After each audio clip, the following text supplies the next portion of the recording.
Maayong gabi mga migo ug miga. Mao na ni atong Bisaya Calculus Part 1. Ang ato ang itry unahon pag-explain kay kung ngano nagakuha tag area of the curves. Ang espasyo ba sa ilalim sa kurba?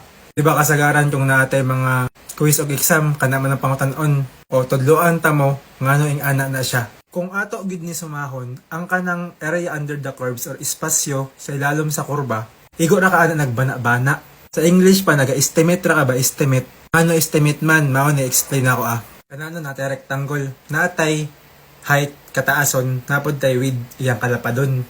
Mao na siya.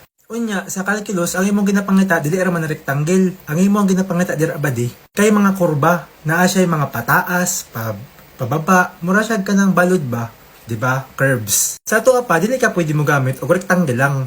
Pero pwede ka mo gamit og rectangle inig magbana-bana ka mag-estimate. Taga nato example no. Ato ang una nga example, isa lang sa rectangle. Sige, butang nato dira. Wala siya migo, ginatawag nato na isa ra ka interval. Kay isa ra man imong rectangle nga gigamit. Nakita nimo sa kanang rectangle dira. Na estimate ba niya bana ba niya ang tibuok na area katong color green ganiha? Ibalik na ang color green ha. Di ba layo man kaayo man niya bana. So meaning dapat ato pang padaghanon ang ato ang interval. Instead na isa, himo natong duha. Try nato. O kani, upat na kabok ang interval, upat na ang imuhang rektanggol. Diba, feel ni mo nga, ay, murag duol-duol na ni siya ba? Duol-duol na siya sa katong tibok na area na atong gipangita ganiha.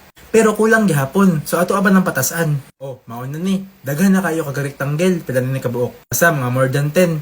Nakita nimo na nagkaduol pud ka sa actual nga area sa imuhang curve.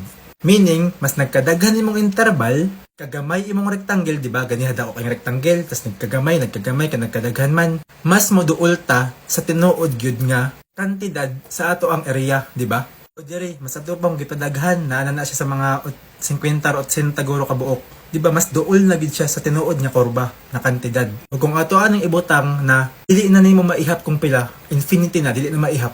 Mao ning mahitabo, migo. Nahaom na ang imuhang kurba o ang imuhang mga rektanggol, di ba? Dool na kayo siya.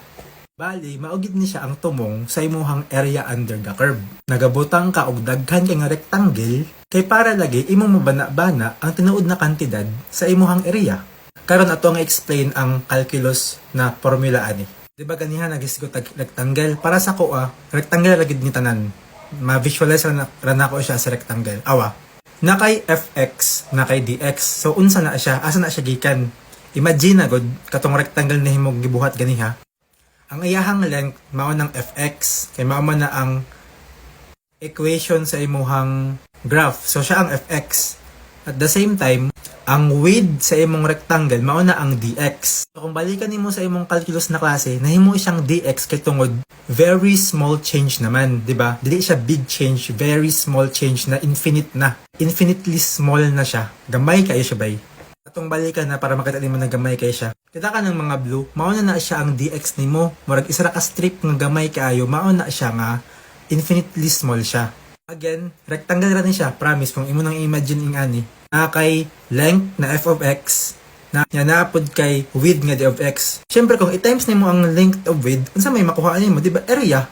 Mao na ang area of the whole rectangle imong gikuha. Pero di siya normal ng rectangle. Rectangle siya nga gamay kaayo, like super gamay. Og unsa man pud ning naa sa gilid kanang integration na sign, ang pasabot ra ana is summation of. Ang pasabot kani imong mga kani imong mga rectangle na gagmay na imong gibuhat ganiha. Di ba gikuha imong area, mao na ang f of x times dx, mao na siyang area. Since imuha siyang gi-summation, imuha siyang gi-add tanan, imuha siyang gidugang-dugang, tanan ni siya. Itong mga gagmay na rectangle ganiha, imo nang giisa para ma-form na tong tibuok na area sa ilalim sa imong kurba. Mao na yung result. So gikan ka dira, imong gipadaghan, di ba? Para mas ma-approximate siya. Nahimo naging ani, mas duol na siya, mas exact na siya sa actual area under the curve. So again, kung nagalisod ka mag-isip kung unsang integral, isip para na rectangle ra na siya, na kay length f of x, na kay width d of x, o imo ra nang gina-add tanan using the summation or integral. Mao ra to. Bye-bye.